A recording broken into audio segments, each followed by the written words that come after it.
আসসালামু আলাইকুম ভাইরা, আপনারা যারা স্যানিটারি কাজ করেন অনেক সময় অনেক জায়গায় দেখি ভুল করে ফেলায়।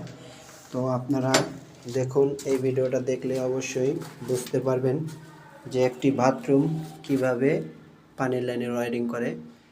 তো এটা দিয়ে পানি নামবে, এটা দিয়ে পানি নেমে এই ঝর্ণা আসবে।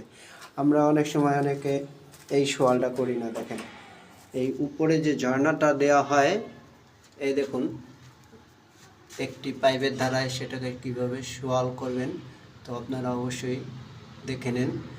এই দেখেন, সুতোটা বাঁধছে একদম পাইপের মিডিল করে একদম একটা সোয়াল দিয়ে আপনি দেখবেন এটা কি সোজা আছে না নাই।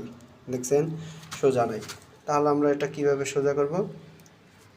এই যে ঝর্ণার চাবিটা আছে, এই চাবিটা একটু হালকা ঘুরিয়ে দিলে তাহলে সোজা হয়ে যাবে। তো আপনারা অবশ্যই এটাকে ভিডিওটা